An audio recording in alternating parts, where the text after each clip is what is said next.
Hello दोस्तों, योगेश यार। 20वीं शताब्दी के महान वैज्ञानिकों की बात करें तो उनकी लिस्ट बेहद ही लंबी है, क्योंकि ये 20वीं शताब्दी ही हमारे इंसानी इतिहास का एक ऐसा टाइम रही जिस दौरान फिजिक्स और साइंस के फील्ड में बड़ी बड़ी खोजें हुई और जिन्होंने इसे लेकर हमारी विचारधारा को भी बदला।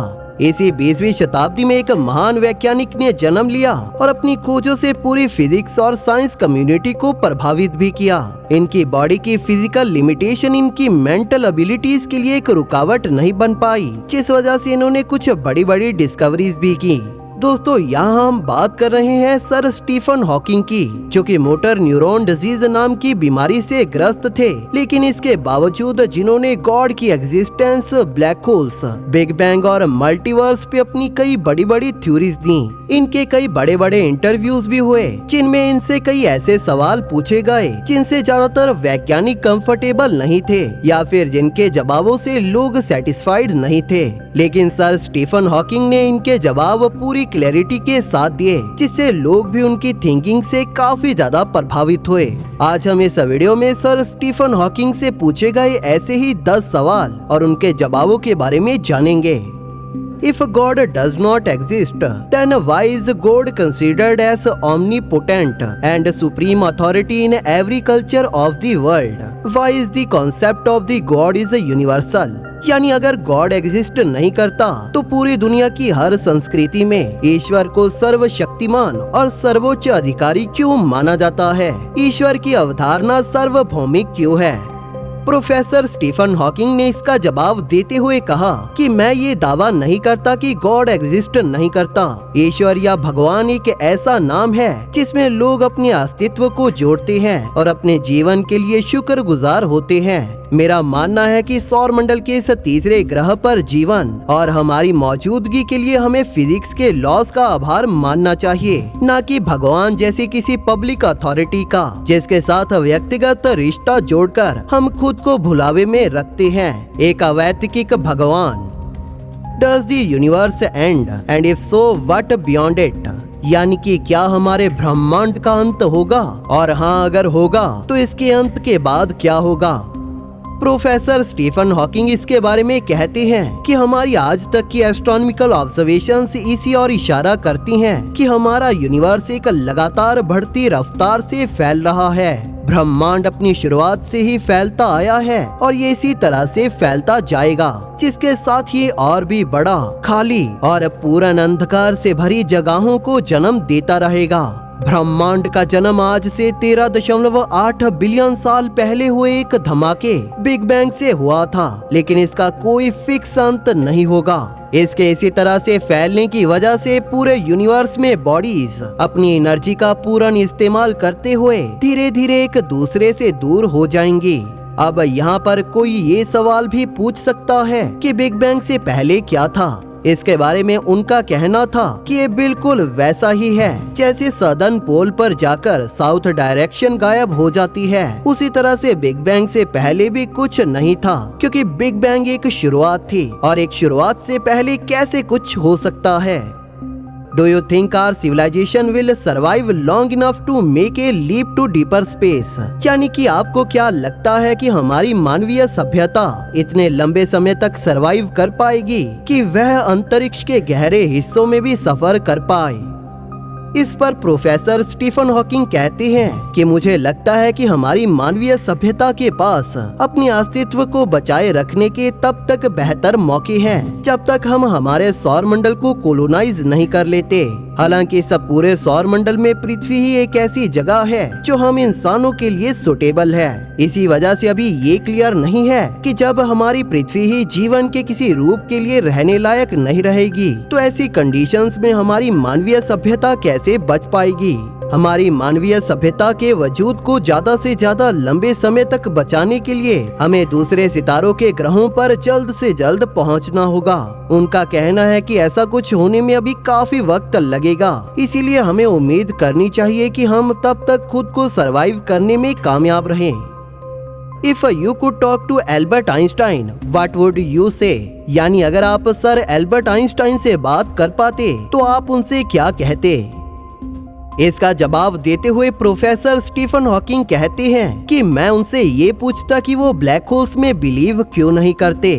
उनकी थ्योरी ऑफ रिलेटिविटी की फील्ड इक्वेशंस हमें बताती हैं कि एक सितारा या एक गैस का क्लाउड खुद में अपनी ग्रेविटी की वजह से कोलैप्स होकर एक ब्लैक होल को जन्म दे सकता है। सर एल्बर्ट आइंस्टाइन खुद भी इस फैक्ट को जानते थे, लेकिन फिर भी उन्होंने किसी तरह से खुद को इस बात को लेकर कन्विंस किया हुआ था कि किसी भी एक्सप्लोजन की तरह ये भी मास और डायामीटर को बाहर की ओर फेंकने के लिए होता है। इसका मतलब कि एल्बर्ट आइंस्टाइन मानते थे कि एक सितारे की मौत होने के साथ ही एक एक्सप्लोजन के साथ उसका सारा मटेरियल बाहर की ओर फेंक दिया जाता है।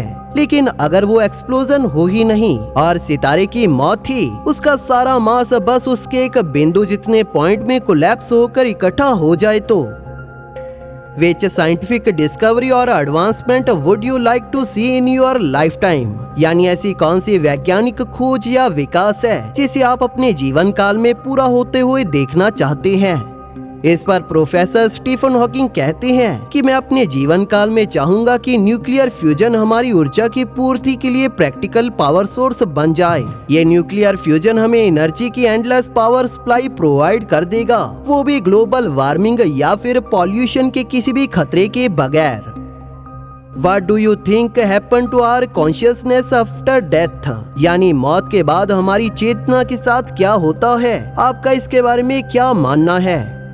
प्रोफेसर स्टीफन हॉकिंग इसके जवाब में कहते हैं कि मैं मानता हूं कि हमारा दिमाग एक तरह का कंप्यूटर है और कॉन्शियसनेस उस कंप्यूटर के एक कंप्यूटर प्रोग्राम की तरह है।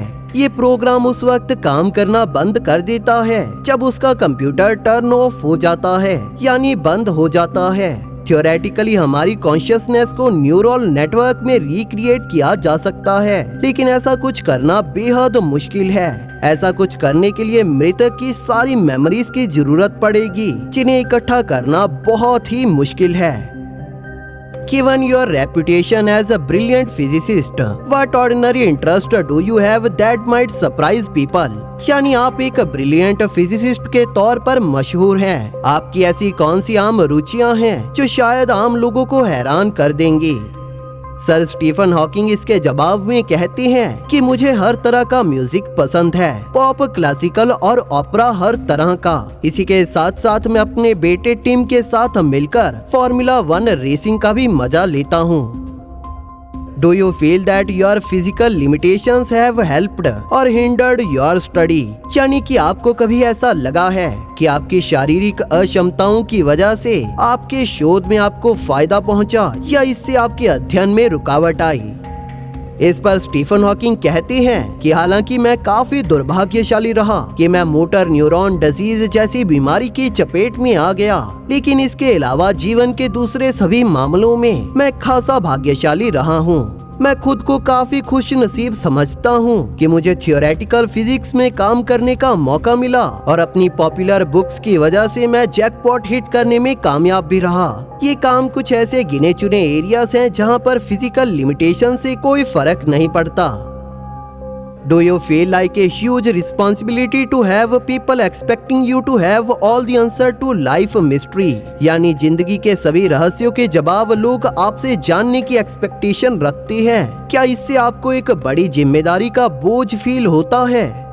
प्रोफेसर स्टीफन हॉकिंग इसके जवाब में कहते हैं कि देखिए, जिंदगी की सभी समस्याओं का हल यकीनन मेरे पास नहीं है। फिजिक्स और मैथ्स हमें इस बारे में बता सकता है कि ब्रह्मांड का जन्म कैसे हुआ, लेकिन इससे ह्यूमन नेचर के रहस्यों को जाना नहीं जा सकता, क्योंकि इससे जुड़े अभी बहुत से सवालों को सुलझाना बाकी है।